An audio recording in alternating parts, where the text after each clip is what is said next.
ลำด้วยเพียงใดกันช่างป่วยคือเก่าตายคือเก่าพัดภาคจากสิ่งที่รักเหมือนกันเหมือนกับเราตายจากสิ่งที่รักสิ่งที่รักก็ตายจากเราเองนำธรรมะทั้งคิดนี่เป็นสิ่งที่ควรประพฤติคือความคิดคือความเห็นนั่นเองแต่ว่าธรรมะทิฏฐิคือความเห็นตามความจริงคิดตามความจริงวาจาก็ต้องตามจริง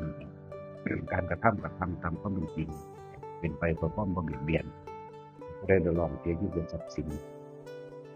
มากำกับธรรมะอายุโรขอปฏิเล็กคือก็เป็นไปในการเบียดเบียนเชื่อเชื่อเวลาทรัพย์สินมาอายุโรมากกับมันโตวายามองความเพียร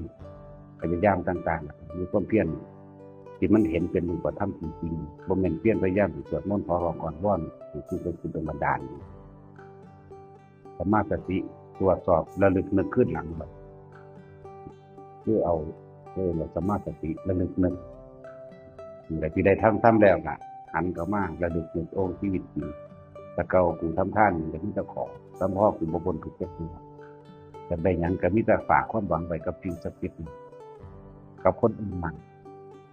ว่าเข้าใจว่าเรียนต้องเรียนเองมีเพื่อนสติระลึกคิดชอบเรื่องดีระลึกหายเป็นยังคือเป็นตับที่เป็นยังคือสกปัก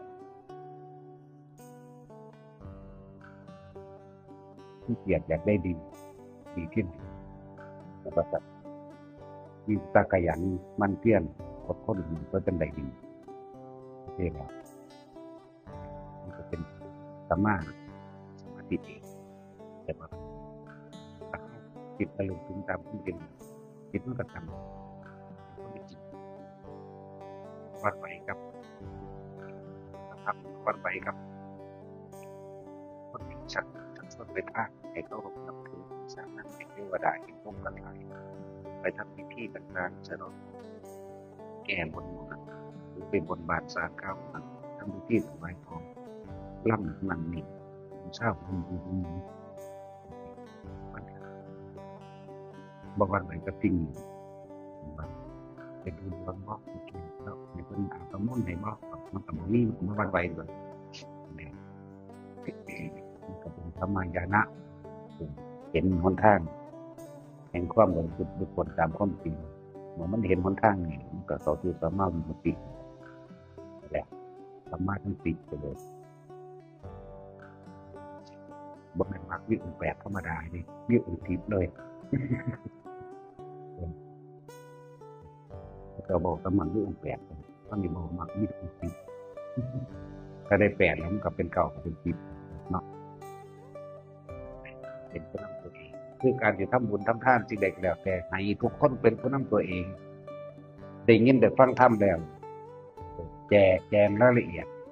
วัตถุสอบทุกมุมเลยคนฟังติดตามมันเลยเดินฟังเทเดียวที่เข้าใจได้ง่ายๆเด้